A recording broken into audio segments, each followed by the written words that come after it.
schools as we know them now, they're obsolete. I'm not saying they're broken. It's wonderfully constructed. It's just that we don't need it anymore.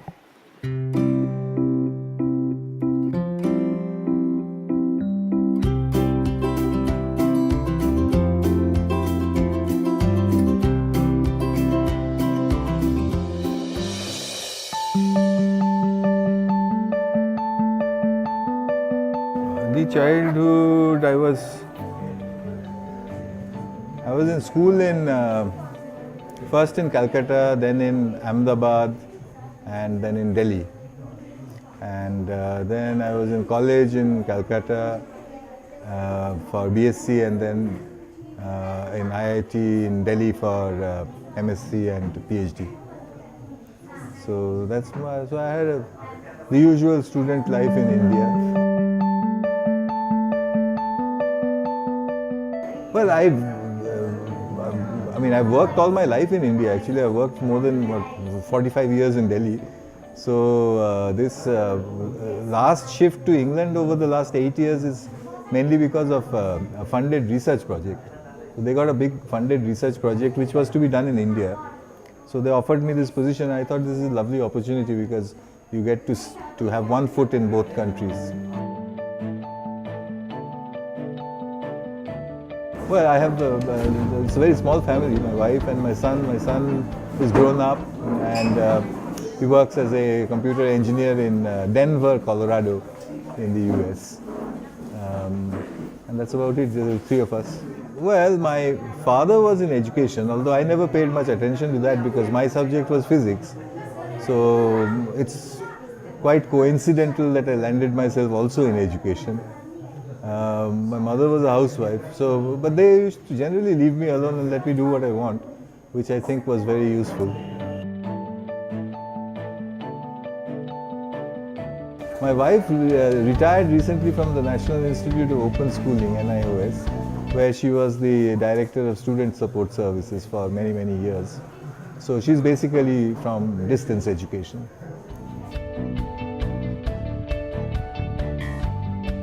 I never did. I did this hole-in-the-wall experiment 15 years ago purely out of curiosity. I mean, I had no intention of getting into education, but the results were so non-intuitive that I landed myself in this area, trying to answer the question, why does it happen that way? Well, most of the time, if you're in research, the challenges are all from the questions that you're trying to answer. And there have been many, but I guess the most recent challenge, if you like, is that it's very clear that children in groups can read much higher levels than they can individually. I'm very curious to know how that works.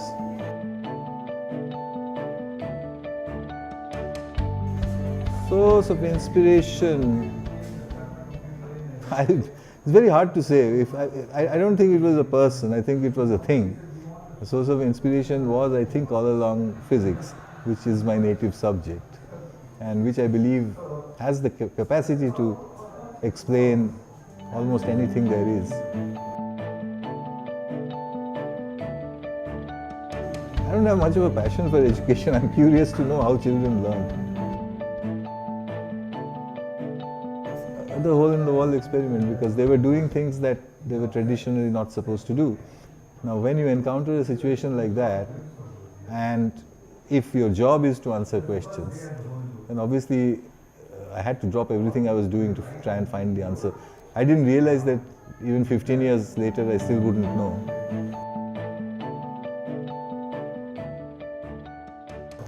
I don't think there are eureka moments. I think it's an urban legend that great inventions happen in eureka moments. They just happen over a period of time. It's not that you see things in dreams or whatever it is. Sometimes you're sitting around having a cup of tea and it becomes obvious. All the data kind of falls into place, and all you can think of at that point is that, why was I so stupid that I didn't see it before? It's so obvious.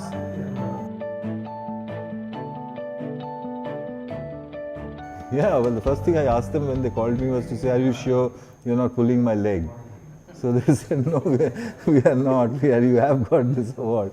So I don't know what I said then. I think I said something really stupid. I said, what do you expect me to do with it? So then they said, that's what we want to know from you. So that's how it went.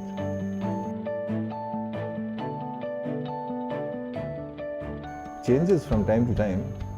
At the moment, my recommended book for anybody living in India, there's a young man who's written a history book called Land of the Seven Rivers. I think it's very well worth reading because it doesn't read like a history book, it reads like a novel and has lots of things there which I think many Indians don't know and they should.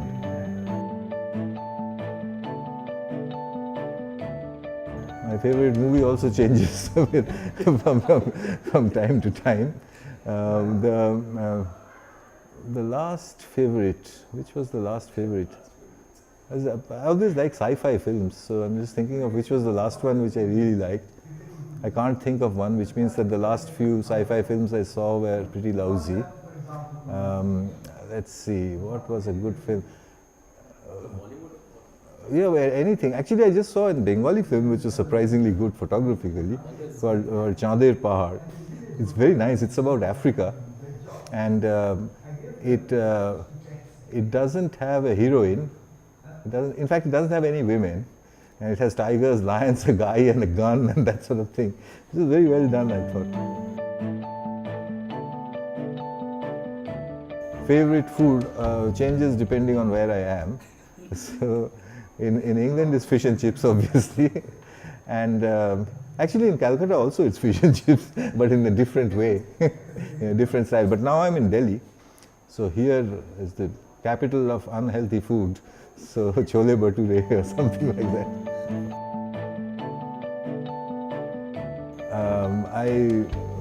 I like listening to classical music.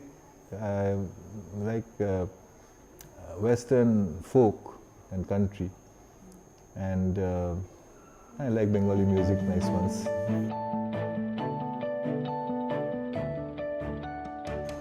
This might be interesting for your readers because it's not a common guy at all. It's an up and coming young boy really in England. His name is Arun Ghosh and he plays the clarinet. I really like him. I listen to his music. It's deeply affected by India, but then he's sitting in England, so I like the sound. So at the moment, that's one of my favorites.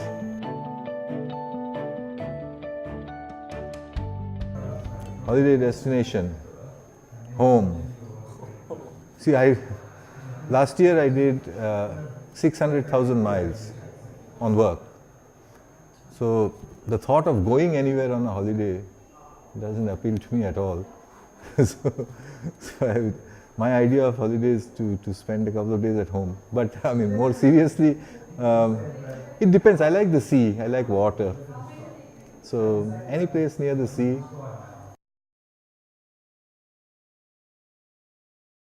Well, I am extraordinarily good shot with an air rifle. I bet nobody knows that. When I was in college, I can't do it anymore. When I was in college, I could at 10 feet shoot a fly off the top of a piece of food without touching the food. So now I can't, unfortunately.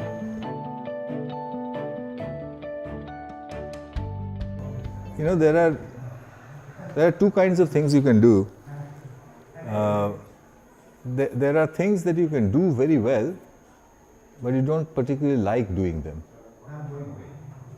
Like, you know, you might be very good at doing dishes, but you know, you say, well, I might be good at it, but that's not what I like to do. And there can be things that you cannot do very well, but you would very much like to do. So I think you need to make a choice between which one you'll go for. And I don't want to bias you towards either, but you shouldn't go towards any other third possibility. So you first break up life into things you do well but don't particularly like doing, and things you don't do well but which you would really like to do. And then you choose one and go for it.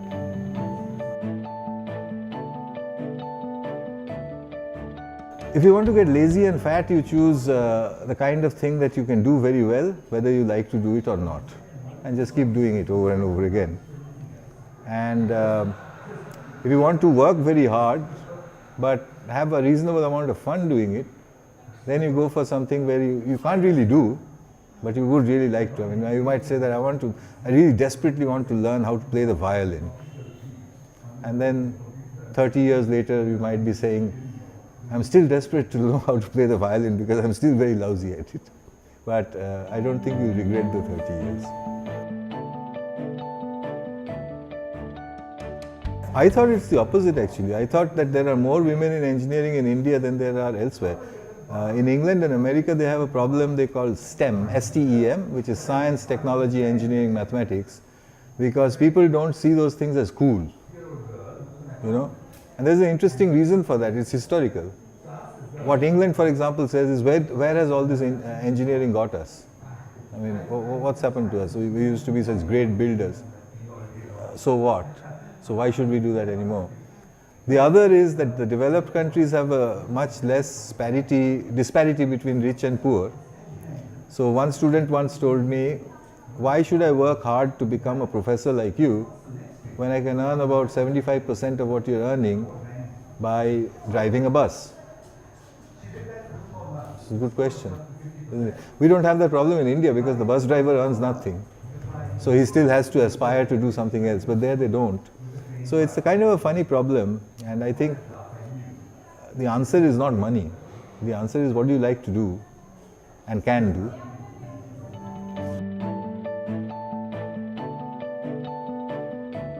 It depends. Engineering sort of still brings to mind large nuts and bolts and spanners, and that's not the only kind of engineering.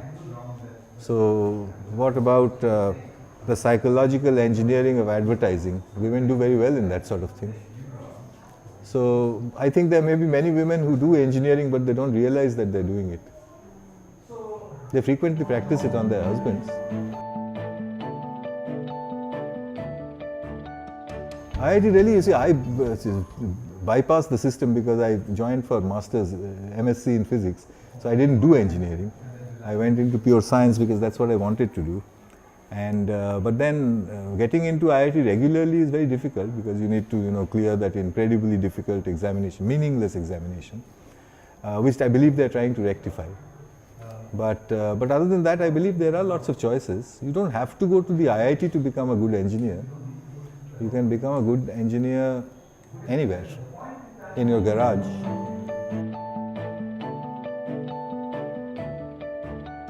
It's always been traditionally that way in higher education. It's not just IITs, it's Oxford, Cambridge, Harvard. There is an assumption that if you go there, then you will become somebody.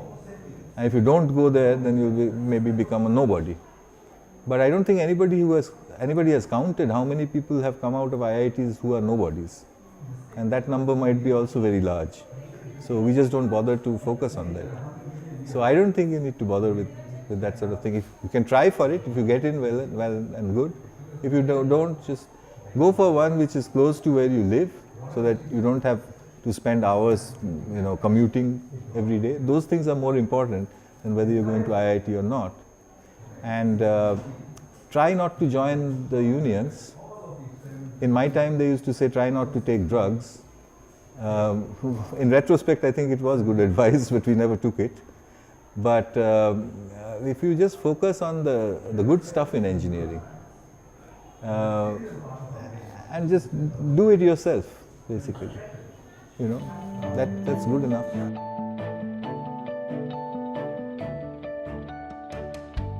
Well, I can put it very briefly. Hole in the Wall was done a few yards away from here in Kalkaji.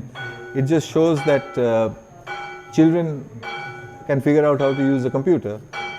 The next phase, we found that children can, in addition, learn lots of other things by themselves. Then in the third phase, I brought it into the classroom to see if the hole in the wall can come into the classroom, which means you make the classroom chaotic. How do you make a classroom chaotic? Very simple, take the teacher out. That worked, and it produces really good results. And then we found out in the fourth phase that if you have someone who admires what children are doing, then children do even better. Or I suppose even adults do even better if you are admired. So we need somebody who will pay you some attention. So we built the Granny Cloud, whose job is basically not to teach, but to come and admire people and say, wow, that's fantastic, how did you do that? That sort of thing. And then we put the self-organized learning environment and the Granny Cloud together, and you get the school in the cloud.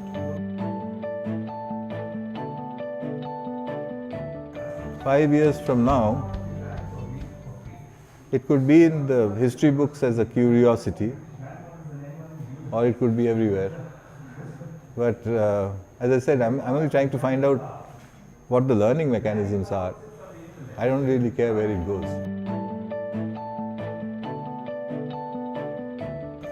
Challenges are, they're surprisingly small things which can be real big challenges. Like getting the audio right, like getting a good internet connection. It's sometimes more difficult than getting government permissions. Governments, by and large, have left me completely alone, which is good news. What they're saying is, we can see that what you're doing is important. We don't quite understand it. We'll leave you alone. I love it. I think that's very nice of them, both two governments of large countries, England and India. If 5 years later they see some sense in it, they might use some of this.